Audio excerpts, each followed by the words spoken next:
Intersectionality of Disability, Voting Rights, and the AAPI community. My name is Nan Zhang, and I am a current legal intern at Disability Rights New York. I am a Chinese female with short black hair, glasses, and wearing headphones. And today, what we will do now is briefly introduce each panelist with their bio and their backstory.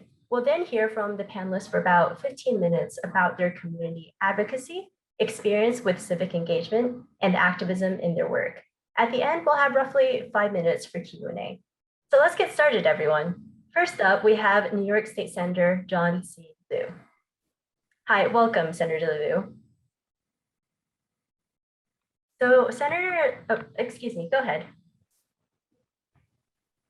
Thank you, Nan. I'm very happy to be part of this discussion.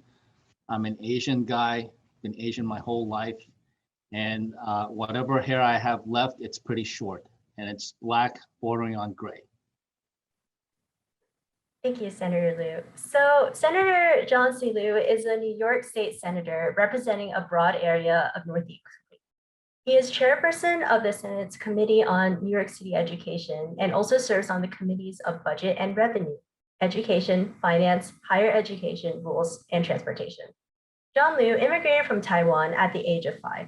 He was educated in New York public schools, always emphasizing that it's not just about numbers, it's about people. John Liu championed fairness and equality. He published numerous reports analyzing and issuing recommendations on a wide range of public priorities, including education and the need to take students beyond high school, affordable housing, and family support, retirement, security, and protection of pension benefits, and the fiscal and social benefits of legalizing marijuana.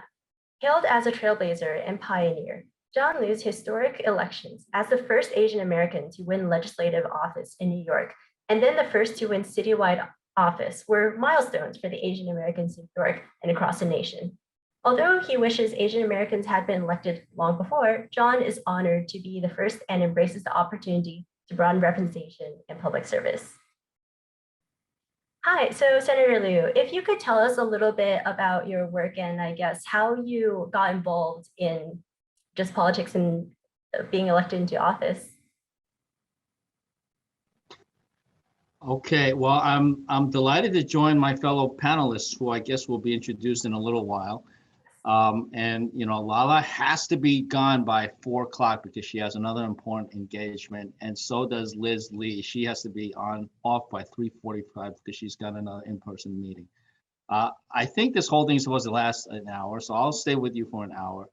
I'll just try to keep things brief so we can hear from the others also. How I got involved, I don't know. I don't know how I got here. I mean, I studied mathematical physics. That's what my university degree is in. I never studied politics, never studied government. But one day I was going to work and I read about my city council member. My city council member said that Asians always looking to invade, never assimilate, that Asians are nothing more than rude merchants, illegal aliens, and criminal smugglers. No way. Oh yeah, Google New York Times, March 31st, 1996. Yeah, 96, Nan, I'm that old. So I ran against that city council member the following year in the 1997 election. So my city council member motivated me, inspired me to run for office. That's how I got involved. That's great. I'm sorry that you had to hear that and like how this person had the gall to say all of those awful things. Well, you know, it's when I was running, the person wasn't dumb. I mean, those were politically calculated comments, because in the Asian American community, there's this concept called critical mass, which is Asians are liked and well tolerated until we get to a certain critical mass, at which point there starts to be some kind of sentiment of threat. And in Flushing, Asian Americans by then had certainly reached the critical mass. And there was a great deal of nativism that was targeted against the growing Asian American community, scapegoating us for how Flushing was becoming really dirty and congested. And so rather than the council member doing the work of being a city representative and bringing resources back, the council member instead turned it on the Asian community as if it was their fault. And that actually, even though it was a rough election for the council member, the member did win re-election because unfortunately I was not the only one who was really pissed off. There were several other people who also decided to run against this council member who won re-election with only 40% of the vote. But it was a plurality. So anyway, that's how I get involved. And these kinds of, I'll be very honest, in 1997 and again in 2001 when I was elected to city council, you go door to door, there were lots of people who slammed their doors in my face saying, I would never vote for effing chink, so get away from my house. And even 3 years ago, when I ran for Senate, going door to door, people wouldn't use those exact words, but there would still be like more subtle hints such as, get away from my house. I would never vote for someone like you. So, it still exists, and we have to be cognizant of it, which is why we have to have these kinds of discussions. And this is actually the first kind of discussion where I've participated in dealing with the intersectionality between being Asian, being disabled, and finding it difficult to vote. So kudos to Disability Rights New York for putting this on. Thank you. And we're honored to have you here. Obviously, the Asian community is still facing a lot of these setbacks and roadblocks that, especially in the past year, have come to light much more than they have in recent years. So especially given how a lot of Asian Americans are confused where to start, especially if they have disabilities that prevent them from accessing some things that perhaps able-bodied individuals can, what are some ways that you think your constituents and the citizens here can become more involved in their local politics or just become more civically engaged? There are lots of easy things that can be done, and there are progressively more difficult and challenging things that can be undertaken to get involved. Obviously, the first thing to do is register to vote and actually show up to elections to vote, even if it may be very difficult to get to polling sites or actually cast the ballots. Anytime a person with disabilities, I actually don't use the word disabled, I use the term differently able. Anytime you have some kind of challenge casting your ballot, make a note of it and make sure that people know about it, because I have every expectation that the Board of Elections, through whether it be self-started or prodded by elected officials and advocacy organizations like Disability Rights New York, they will make the changes so that every vote can be counted, whether it be somebody who needs assistance seeing or understanding what's on the ballots, to actually feeding it through the scanners, to actually even being able to physically access the voting sites. Those are all things that, just the simple act of showing up to vote, you could actually make a change because there's some kind of impediment to casting the ballot. All right, thank you. So I will use the term disability. Different advocacy organizations have told me different things over the decades that I've been involved. So I'm glad that that's the latest cutting edge. And I'm here to learn things also. Thank you. But there are also, obviously more challenging ways to get involved. Joining Disability Rights New York and other organizations that focus on empowering people with disabilities, and then also making sure that Asian Americans have a voice, especially with the onslaught of anti-Asian hate that we've all seen this past year and a half. These are all ways to get involved. The overriding theme is that if you have a complaint, definitely lodge it. If you have an idea, definitely convey it. If you have a suggestion, definitely make it. If you make or convey or lodge those complaints, maybe something will get done. If you don't, then absolutely nothing will get done. I completely agree. And now more than ever, it's so critical to make our grievances known, because otherwise no one's going to listen or care. So just briefly, I know there's only 1 minute left before the Q&A. Could you describe, I guess, one project that your office or the state has implemented in order to protect and empower the AAPI community? Just one?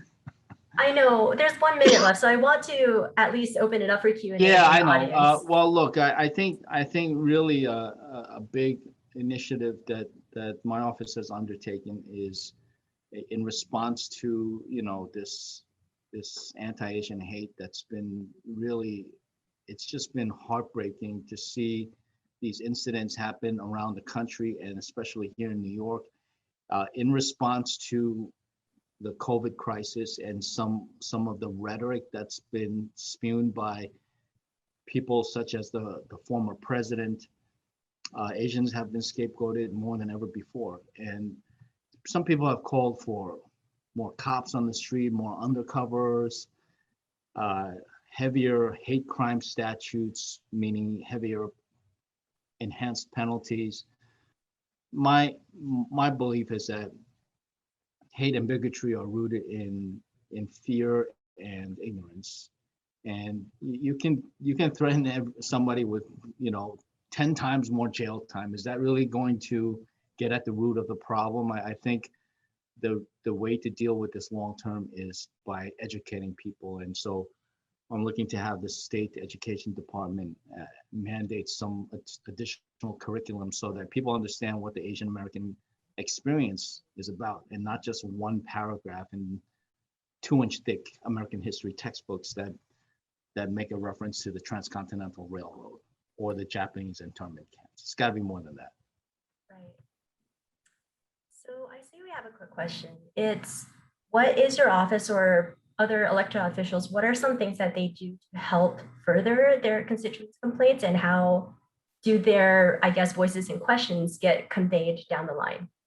Well, the thing I just mentioned about mandating the teaching of Asian American history in public schools in New York is a matter of legislation. So that's obviously something that legislators do. They propose and they vote on bills that become law. Another way to deal with it is through allocation of resources through the budget process. So, this year for the very first time, there's a $10 million allocation directly to Asian American organizations for the purpose of fighting hate crimes and really providing more support structures to the community so that the community is less vulnerable to this type of hate. Can I just answer Stacy? Because, I mean, I think a lot of times we as Asian Americans like to say that we don't like to speak out. And then other people say that, oh, Asian Americans are quiet. I don't know how many times the New York Times has to say that, oh, we are an insular community. I just, in general, I don't accept any of that. When newspapers or people outside say we're an insular community, I say, no, we're not insular, we're marginalized. And when people say that, oh, we're quiet and we don't speak out, it's because we've been, we've been stomped on and restricted from being able to voice our opinions. So I don't want to ever allow us to think that, oh, we're somehow quiet or it's against our culture to speak out. We're going to speak out, and we may speak out in a different way than other people, but there are a lot of ways to articulate our opinions. And you just being part of this meeting is already a way to manifest that activism. Thank you. You've been just very, very inspiring, and thank you for being here, and thank you to Disability Rights. It's just, I do speak out, and it's not always appreciated because they do not know what, sometimes like my sister would say, they don't know what to make of you. They don't like someone that speaks, they don't like an Asian woman to speak out. And so I just wanted to hear what you had to say because you're a very inspiring speaker. Well, thank you very much. The fact that they don't like it when you speak out, that means you're saying the right things. And remind them who the Vice President of the United States is. Thank you so much, Senator Liu. And yes, now more than ever, yes, it's become more difficult for the community, but I think we're making landmark strides and we'll continue to do so. All right. So next up, we have Lala Wu. If she is here, yes. Hi, Lala. It's very nice to have you here. Hi, great to be here. Thanks for having me. So Lala is a co-founder and the executive director of Sister District, which builds enduring progressive power in state legislatures. She is thrilled and humbled to be the first woman of color to take the helm of the organization. In her previous role as the director of engagement and partnerships, she successfully led the expansion of the organization's volunteer infrastructure to 50,000 members and over 150 chapters in 31 states. Since its founding in 2016, Sister District has raised over 3.6 million in small dollar donations directly to candidates and reached out to over 3.1 million voters through doors, calls, texts, and postcards on behalf of over 100 state legislative races in key swing districts. Lala also led the development of strategic partnerships with local and national voter advocacy organizations. Lala serves on the board of the AAPI Victory Alliance and the advisory board of Asian American Women's Political Initiative. She is a New Leaders Council alum. Thank you for being here again. So a quick question for you, Lala. As a co-founder, could you tell us a little bit of how you got involved with Sister District? Yeah, thank you so much. It's really just an honor to be here, and thank you to my fellow panelists. I am really just glad to have the opportunity to chat with everyone. Sister District, as you said, builds progressive power in state legislatures, and we focus on that because as Senator Liu knows, state legislatures are where the rubber really hits the road when it comes to policy. We'll talk about that in a little bit more detail later, but it's also important for building a national leadership pipeline, as well as really important for redistricting and gerrymandering. My background is actually as a clean energy and environmental attorney. But in 2016, when Trump was elected, I really, like many people, had a bit of a wake-up call and realized that I needed to do something more than just knock on a few doors every 4 years for the presidential.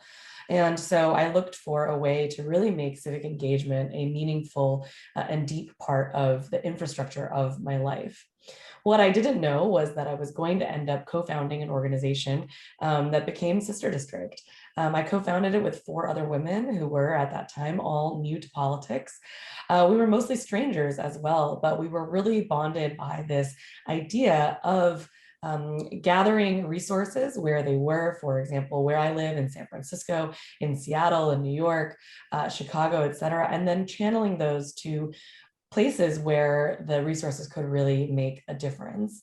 And also by the second idea of the importance of state races, of state legislatures, and how much power there really is at this level of government.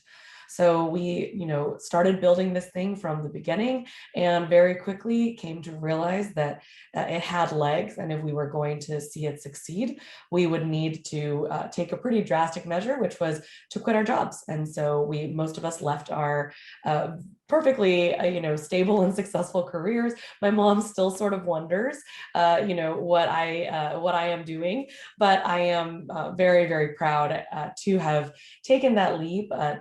For all the people who have our volunteers, our supporters. Oh, thank you, Senator Liu, who have supported us and who have helped get us to where we are. We're particularly proud of the outsized impact that we've been able to make. For example, last year raised an average of 10% of our candidates' contributions and made an average of 34% of their total phone calls. So this is, I think to that question of, what can people do? There's a lot of ways to get involved, even if you don't live in a place that seems obviously of a kind of battleground.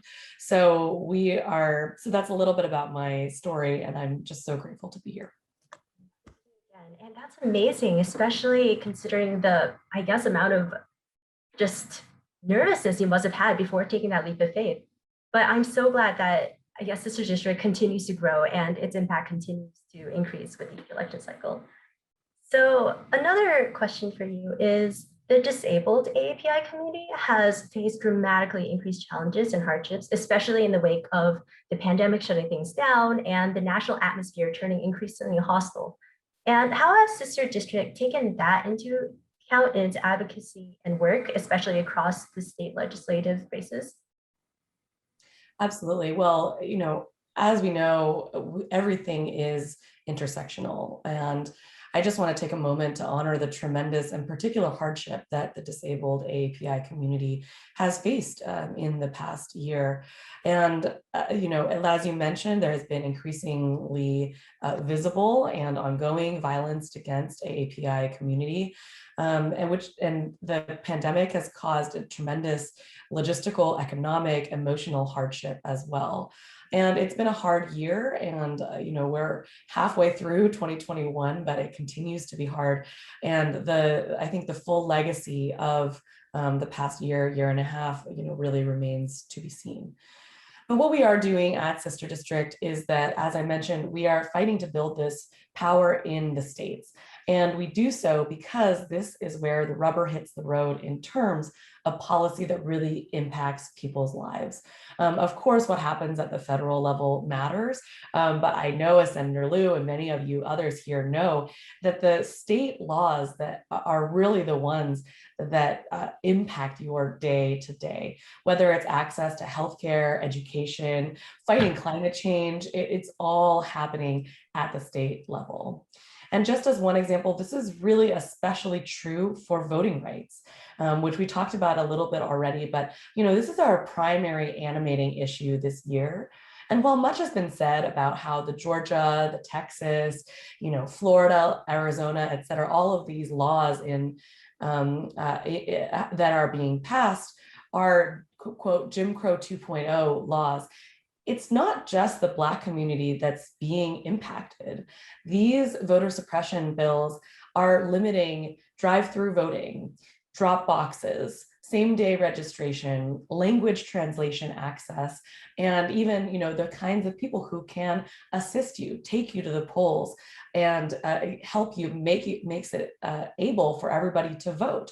And all of these types of ways to vote, all of the things that are in these voter suppression bills, they impact not just the disabled community, not just the AAPI community, but all of us. And I think that that is really, really critical to understand that voting rights are all of our rights. And at Sister District, when we think back and reflect over the past year and the tremendous hardship that our communities have faced, we're doing everything that we can to fight back.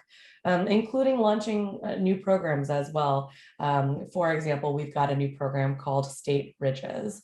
And the idea there is to identify organizations that are community-based, that are working day in and day out in our target states, and then deploying our grassroots fundraising machine to fundraise for them directly. And this is a way that we can really complement our electoral work and help to build the kind of year-round work that is really, really critical to building lasting power across the board and up and down the ballot.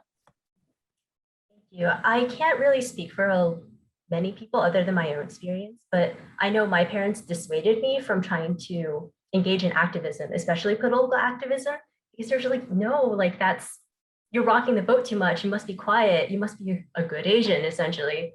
So do you have any words of perhaps encouragement or tips for people who want to become more engaged in activism, but don't really know where to start? Well, I would agree with everything that Senator Liu said about, I think that there's a lot of competing narratives about how we as an AAPI, as a disabled AAPI community, may think about ourselves. I am not disabled, but I mean, I think that there are very many narratives and ways that that all of us as individuals and the various identities we ascribe to think about ourselves. And I think that it can be a really complicated thing. But what I would say is that we all have our own power and our own way to express ourselves. And however that is, whatever way is comfortable or maybe a little bit outside of your comfort zone may be for you. I think that it's really critical to tap into that. And I will say also that, AAPIs are the fastest growing minority group in the country, and the AAPIs increased their rates of voting from 2016 to 2020 more than any other group, with 45% nationwide increase from 2016 to 2020. And just as an example, in Georgia alone, that increase was 84%. And increasingly, AAPIs are the margin of victory in important elections. So just to stick with Georgia as an example, the margin of victory in 2020 that won us a Biden-Harris administration was just around 12,000 votes, and more than 84,000 AAPI voters turned out. So that is really, really incredible. I mean, it demonstrates the power of AAPIs when they turn out to vote, when they turn out to speak up. But there are over 200,000 AAPI eligible voters in Georgia. Just imagine the kind of additional power we could exert if we all turned out to vote. And as I mentioned, there's all different kinds of voter suppression bills that are making their way through various state legislatures right now. But and one thing that we are trying to do at Sister District, of course, is to build this power in the states to roll back that kind of harmful legislation. But there is another component of this as well, which is that it's incredibly critical for people to, as Senator Liu said, just do everything they can to turn out to vote. And no matter how difficult they make it for us, it's really, really important that we continue to try and to work together as a community.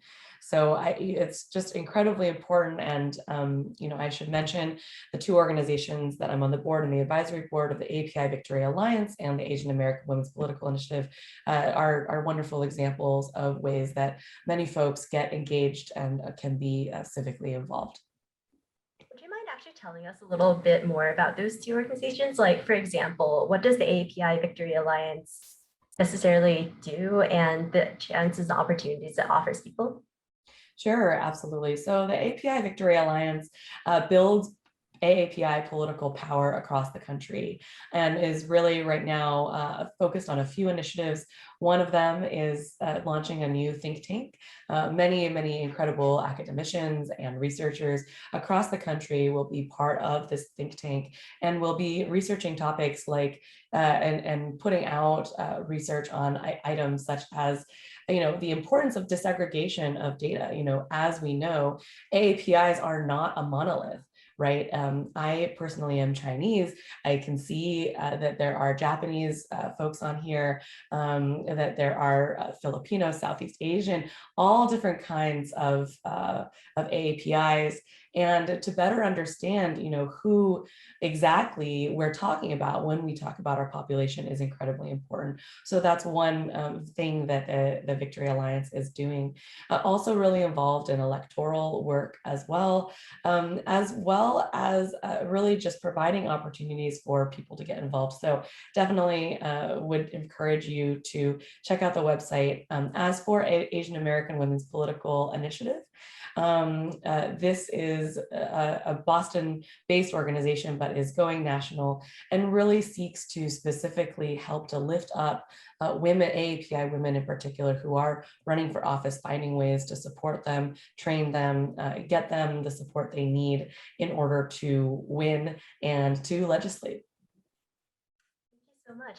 That is astoundingly important work, and especially the part about how AAPI is not a monolith. I feel like a lot of people just overlook that if they're not part of the community. So I think it's very important to have solid data out there about this. We have dropped the link for AAPI Victory Alliance in the chat for anyone who does want to check it out. So, we have a question for Gus, if you wouldn't mind answering real quick. Where to organize in Los Angeles and Orange County? Great question. Well, it depends what kind of organizing you want to do. But there in LA and OC, there are incredible organizations doing all kinds of great work. And I'd be happy to follow up with a few names. In terms of Sister District, which is top of mind for me, of course, we've got chapters all over the country, including in Los Angeles, and would really, really welcome you to check out our website, sign up. If you put in your zip code, somebody from the local team will count from you. And the question about is API counting people with disabilities, I think it along the lines of disaggregation, better understanding the intersectionality of our communities is really, really critically important. And I think that my friends at DRN Disability Rights probably know better than I do about the problems of collecting data and what other data is needed. It was fantastic having you here. Thank you so much for the opportunity. I appreciate it. All right. So, and our third panelist up here today is Gabriel Taylor from Disability Rights California. Gabe, if you wouldn't mind. Hello. Yes. Hi, it's so nice to have you here today. Thank you for coming out and speaking with us. Thank you for having me. I'm glad to be here. Fantastic. So Gabe Taylor is a voting rights advocate based in Los Angeles, the Los Angeles area for Disability Rights California Voting Rights Unit. Gabe currently serves as co-chair for both the Orange County and Los Angeles County Voting Accessibility Advisory. He provided Los Angeles County crucial feedback during the design process of their new voting system. He works with other counties in Southern California as well by providing them feedback on ways to improve polling place accessibility and promoting best practices when assisting voters with disabilities. Through his work, he hopes to engage people with disabilities to get more involved in the elections process so that they may have a voice with their votes.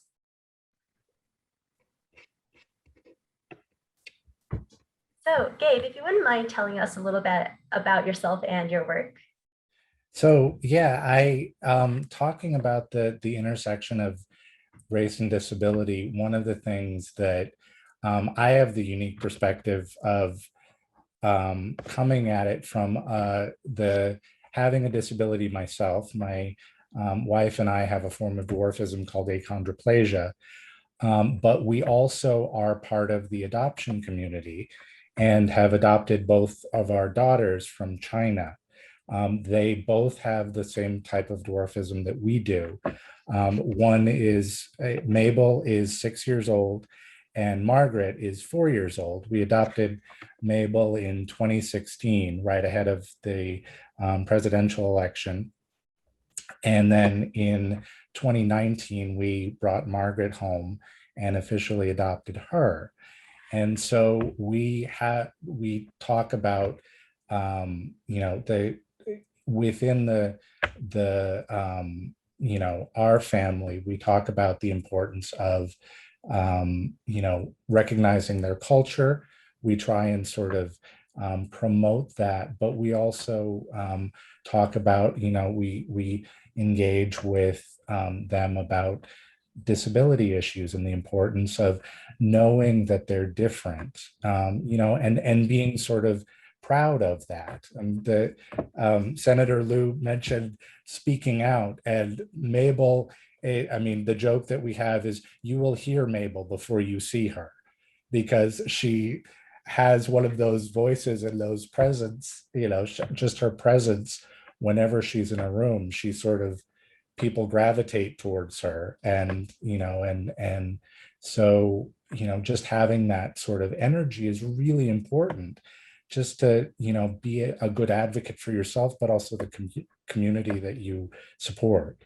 So. Thank you. I'm sure Mabel is an absolute gem. Both of your daughters, I'm sure.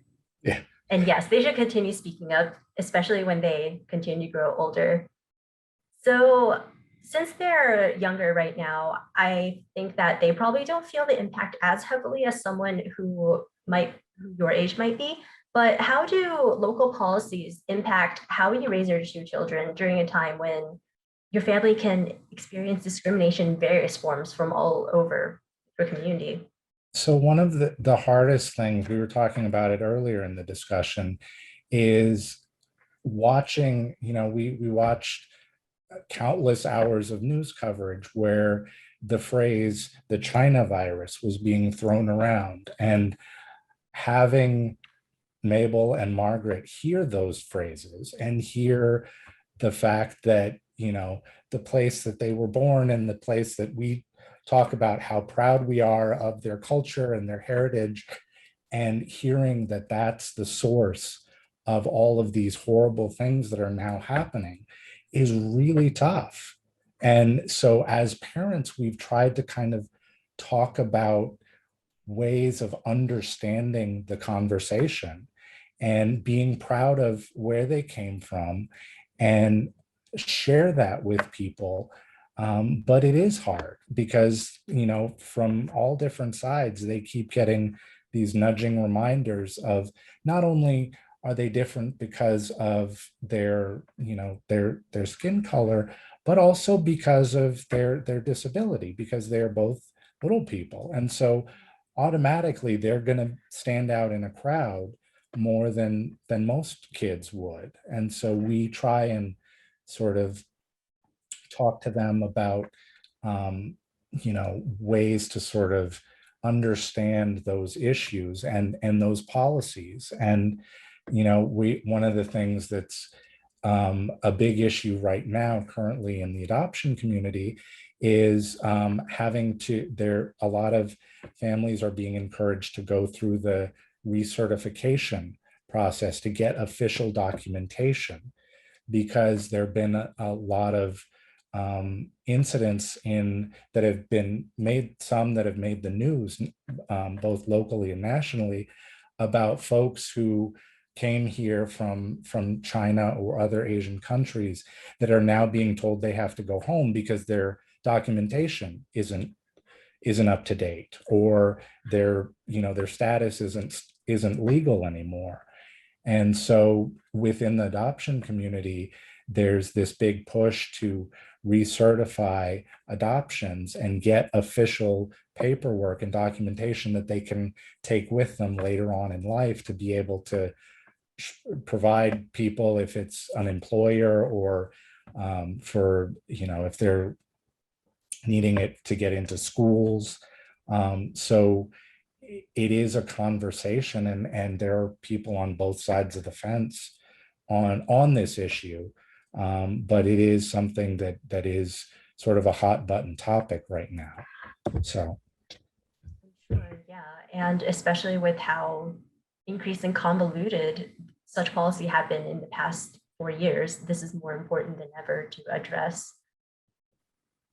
So, and I'm also, sorry, go ahead. yeah, I was just going to sort of add to the other thing too, is just that from their perspective as they get older, having that status and that documentation to prove that they legitimately are legally belong here, because that's the big thing, that is, there's a lot of uncertainty and a lot of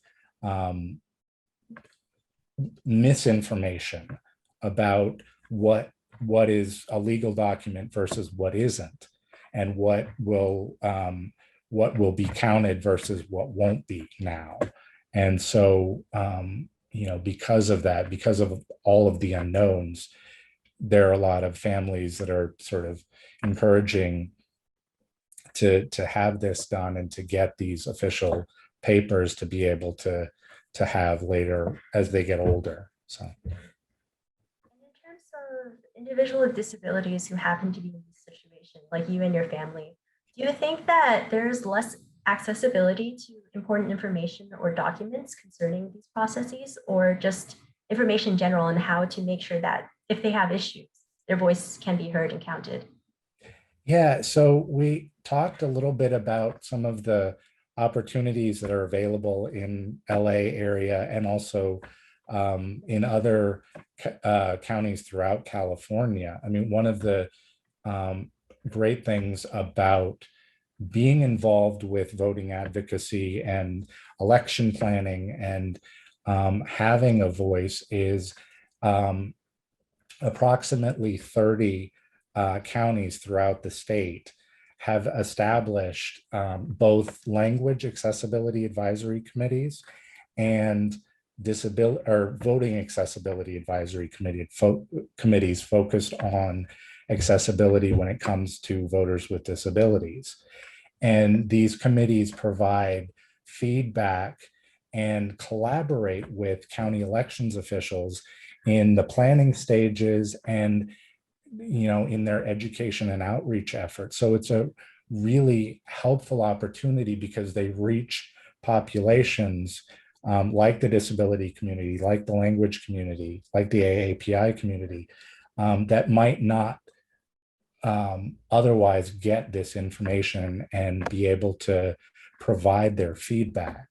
So a lot of these, and for the I current, forgot I got a call.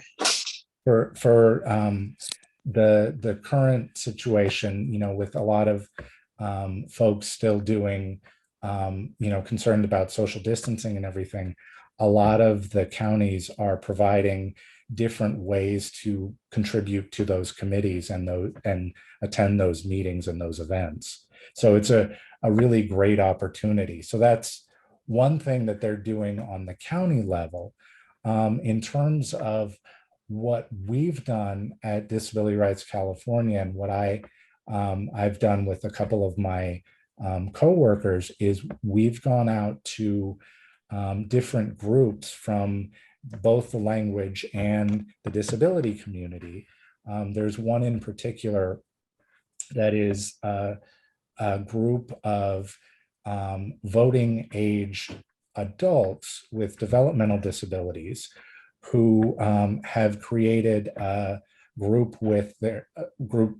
It's a support group with their families, you know, with the support and backing of their families. It's called the Chinese Sage Group, and it stands for Advocates Getting Empowered. And so it's a group that we have gone out and spoken to about their rights as voters with disabilities and talked to them about the different opportunities to get involved. And then also mention, you know, we've had discussions with them about how to, you know, get more information about ballot measures and candidates and resources that are available to get more information and feel better informed ahead of the elections. So, you know, we're trying to kind of connect with these different communities to make sure that they feel as prepared and they have the information that they need to that's relevant to them to be able to you know, feel more a part of the voting process. I think, yeah, especially with how isolated people have felt during the pandemic now more than ever, it's important to not only establish a sense of community, but also the support infrastructure that they need. So we have a couple questions that trickled in during this time. Thank you, Gabe, for just giving us your story and also sharing with us what you do with DRC. So real quick, we have a question for Senator Liu that came from the audience. So the question is anyone speaking to the Independent Redistricting Commission to discuss redistricting effect on the Asian American community? Yes. There's a broad coalition of Asian American organizations in New York who are very much focused on the redistricting effort that is now beginning to come underway now that the census results are about to be available.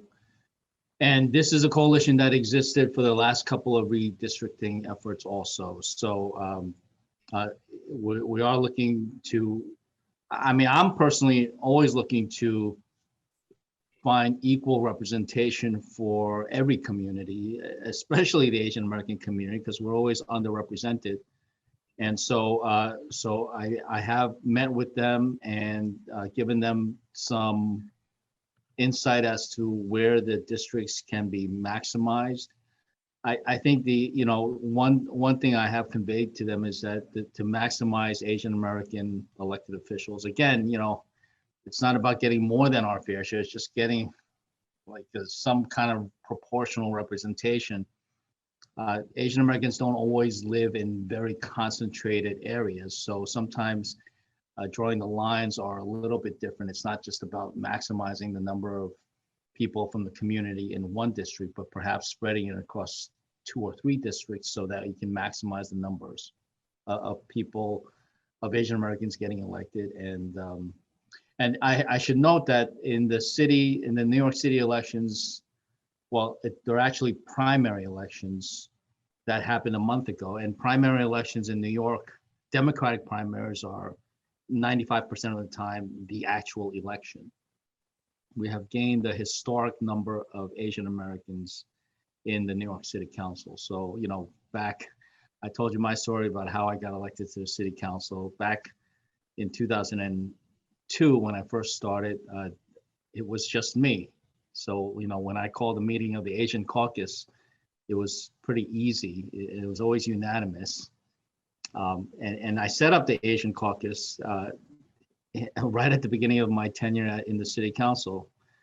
And by the way, my colleagues in the Black and Latino caucus found out about that meeting I had with myself. So they actually had invited me to be part of their caucus, which was really meaningful because it was almost like a formal recognition that the Asian American community is part of communities of color. So I gladly joined. And then, 8 years later, there were more city council elections. So we had 2 Asian Americans. So the size of the Asian sub-caucus doubled. And now, after this year's primaries, which essentially are the general election results, there are going to be 6 APAs in the New York City Council. So finally, that's a proportional level of representation. We have to translate that to the state legislature as well, because as Lala mentioned, most of our lives are governed by state law. I mean, it's voting rights, it's even, traffic and vehicle laws, it's education laws, it's even, like you can't kill people, you can't rob people, those are all state laws. So we need people in the state legislature to again, have a fair representation of every community, including the APA community. Thank you, Senator Liu. And thank you to Lala and Gabe as well. You all gave us so much information and inspiration to become more involved in both the local elections and how to gain just a foothold in getting our voices heard. So last but not least, we have Jack Rosen here from National Disability Rights New York. I got my so bad. National Disability Rights Network is here to quickly speak on a project that NDRN has been working on, and everyone in the audience here may welcome join. And welcome, Jack. Tell us what NDRN is up to. Thank you for having me. Just a quick bit of background. The National Disability Rights Network is the membership association for the Protection and Advocacy Network. So Disability Rights New York and Disability Rights California are 2 great examples of the organizations we work with. And to help create content for our network, we started a video series in 2020 telling the stories of voters with disabilities, interviewing them to talk about what motivates them to vote and what issues drive them. So we launched voterswithdisabilities.org last year and did a series of videos highlighting unequal access to healthcare, how disability intersects with racial justice, and the need for accessibility in everything from schools to recreation to transit. As our speakers have kind of touched on, elections don't just stop after presidential years, though.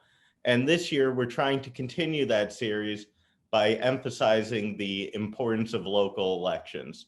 We want to highlight how people elected even to a town zoning board can make a difference. And if a city is designed to be accessible to people with disabilities, we want to highlight how sheriffs and other elected law enforcement officials can make a big difference if they choose to invest in things like trained mental health crisis response units, or if they just have armed officers showing up to an individual experiencing a mental health crisis.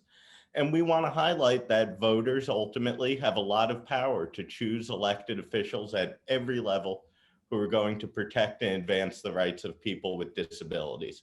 And we want to approach this with an intersectional lens. So if you'd like to help explain how voting in local elections matters to you as a person with a disability, please reach out to me. I can be contacted at jack.rosen@ndrn.org. And I'm going to be dropping that in the, oh, Helen beat me to it. That's been dropped in the chat. We're looking for folks who will be voting this year to explain what motivates them and what issues they think are crucial to people with disabilities. Thank you so much, Jack. Yes, and I believe your information has been dropped in the chat. None. I don't mean to jump in here, but there was a question in the chat that I thought was a good one. So, Christy, if we could spotlight the presenters or panelists one more time.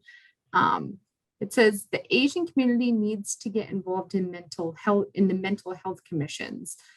How can we support our Asian communities in making sure their voices are being heard and accounted for in the decision process? How can we have the Asian community not feel ashamed to represent the disability community? I thought that was very insightful. I would love to hear what you all have to say. I think there was a time when people with disabilities faced stigma in the Asian American community, like any other community, but probably took a little longer in some ways to overcome that stigma in the Asian American community. I think today, at least in New York City, that stigma has largely been overcome. I could be wrong. If anybody feels like they still suffer from the stigma, please reach out to me, and I'd be happy to connect them with any organizations. But there are a number of commissions where New York City-based commissions where they have addressed some issues of disabilities and also with mental health issues that Asian American representatives have been appointed to. So if anybody has concerns about that or would like to find a commission where they could serve on, please reach out to me. And Jonathan from my office put down an email address that we can be reached at.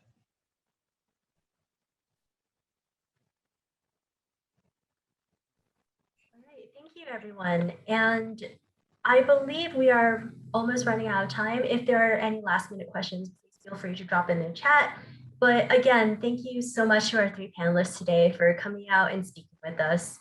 It has been a really insightful conversation, and I know that this is just the beginning of a much broader ongoing conversation that the community must have with its intersectionalities and the different just individuals that also encounter the API community.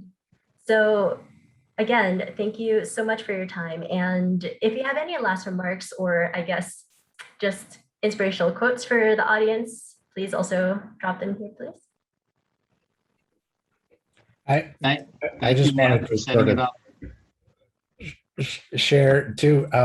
We talked about the making sure that people feel empowered and know that they're an important part of the voting process, and that because we have this conversation a lot with a lot of the organizations and groups that we work with about like, what does my one vote matter in the grand scheme of things?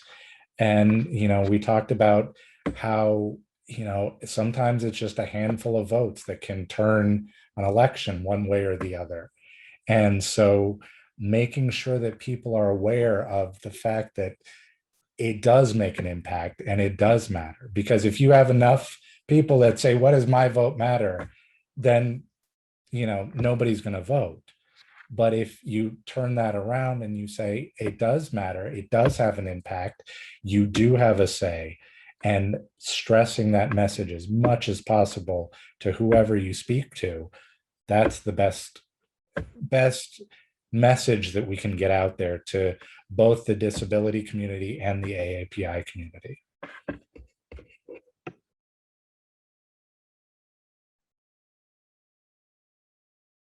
Thank you all so much. I would just emphasize that every vote absolutely does matter, especially in these smaller races. We see margins of 200, 100, 15 votes all the time. In 2017, oops, sorry, hang on. We fell short of, ending Republican control in the Virginia State House by literally one single vote. So, I mean, it does happen. Thank you all for being here.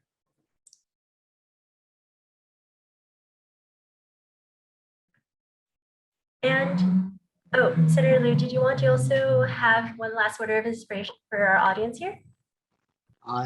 I think Gabriel and Lala already gave us inspiration that I cannot top. I just want to give a shout out to Kathleen that we'll be in touch with you.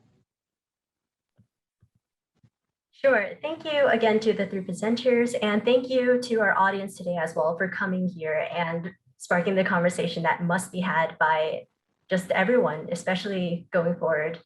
I think that concludes today's program and our time is up. But if you have any questions, feel free to contact either Disability Rights New York, myself, or any of the contact information that has been left in the chat. Thank you again, and I hope that everyone has a nice day.